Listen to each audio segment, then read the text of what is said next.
ശബരിമല സന്നിധാനത്തേക്കുള്ള മിൽമയുടെ നെയ്യ് പമ്പയിൽ കാര്യക്ഷമമായി പരിശോധിച്ചില്ല. 30 ലോഡിൽ ഫുഡ് സേഫ്റ്റി സാമ്പിൾ ശേഖരിച്ചത് 6 ലോഡിൽ മാത്രമെന്നാണ് പുറത്തുവരുന്ന വിവരങ്ങൾ. ഗുണനിലവാര പരിശോധനയ്ക്ക് മാത്രം യഥാർത്ഥ നെയ്യ് നൽകിയെന്നും സംശയം. ശബരിമലയിലേക്ക് 1.5 ലക്ഷത്തിലേറെ ലിറ്റർ മായം കലർന്ന നെയ്യ് മിൽമ എത്തിച്ചെന്ന വിവാദം ഇന്ന് ചേരുന്ന തിരുവിതാംകൂർ ദേവസ്വം ബോർഡ് യോഗം ചർച്ച ചെയ്യും. വിശദാംശങ്ങളുമായി ശ്യാമപ്രസാദ് ചേരുകയാണ്. ശ്യാമപ്രസാദ്, ഇന്ന് യോഗം ഈ ഒരു വിഷയം ചർച്ച ചെയ്യുകയാണ്. അപ്പം ഇതുമായി ബന്ധപ്പെട്ട് കൃത്യമായ രീതിയിലുള്ള ഇടപെടലുകൾ ഉണ്ടായിട്ടുണ്ട്. ഉദ്യോഗസ്ഥരുടെ കൃത്യമായ കരങ്ങൾ ഇതിന് പിന്നിലുണ്ട് എന്നുള്ള സംശയം കൂടി ബലപ്പെടുകയാണല്ലേ?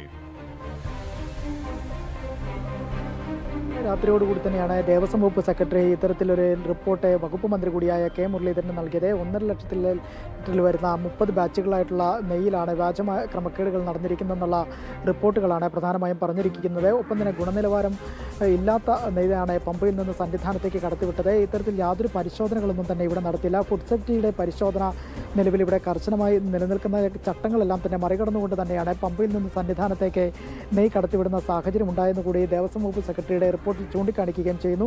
നിലവിൽ 30 ബാച്ചുകളിലുണ്ടായിരുന്ന സാമ്പിൾ പരിശോധനയിൽ 6 ലോഡുകളിൽ നിന്നുള്ള സാമ്പിളുകൾ മാത്രമാണ് നിലവിൽ തിരുവനന്തപുരത്തെ ഫുഡ് സേഫ്റ്റി ലാബിലേക്ക് അയക്കുകയും ചെയ്തത്. എന്നാൽ ഈ സാമ്പിൾ ഫലം വരുന്നതിന് മുമ്പ് തന്നെ പമ്പയിൽ നിന്ന് സന്നിധാനത്തേക്ക് ഈ ലോഡുകൾ കയറ്റിവിട്ടു എന്നുകൂടി റിപ്പോർട്ടിൽ സൂചിപ്പിക്കുന്നുണ്ട്. ഒപ്പം തന്നെ നിലവിൽ മിൽമയുടെ ബാച്ച് നമ്പറിലോ ഒപ്പം തന്നെ മിൽമയുടെ പേരിലോ ഒന്നും തന്നെ നിലവിൽ മാറ്റങ്ങളൊന്നും വന്നിട്ടില്ലെങ്കിലും ഈ ബോട്ടിലുകളിൽ ഉണ്ടായിരുന്ന നെയ്യിൽ വ്യാപകമായ വ്യാജ നെയ്യ് തന്നെയാണ് കണ്ടെത്തിയിരിക്കുന്നത്. ഇതുമായിട്ട് ബന്ധപ്പെട്ട ക്രമക്കേടിൽ കരാറുകാരനും ദേവസ്വം ബോർഡ് ഉദ്യോഗസ്ഥരും ചേർന്നുള്ള ഒത്തുകളി സംശയിക്കേണ്ടിയിരിക്കുന്നു കൂടി റിപ്പോർട്ടിൽ പ്രധാനമായും സൂചിപ്പിക്കുകയും ചെയ്യുന്നുണ്ട്.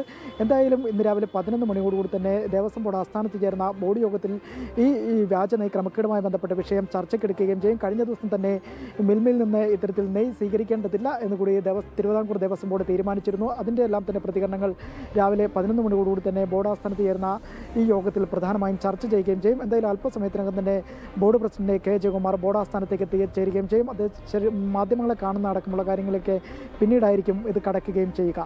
സുരേഷ്, മിൽമ ക്രമക്കേടിൽ നിർണായകമായ ദേവസ്വം ബോർഡ് യോഗം ഇന്ന്. ഒപ്പം നിർണായകമായ വിവരങ്ങളുമാണ് ഇതുമായി ബന്ധപ്പെട്ട് പുറത്തു വന്നുകൊണ്ടിരിക്കുന്നത്. ശ്യാമപ്രസാദാണ് വിശദാംശങ്ങൾ നൽകിയത്.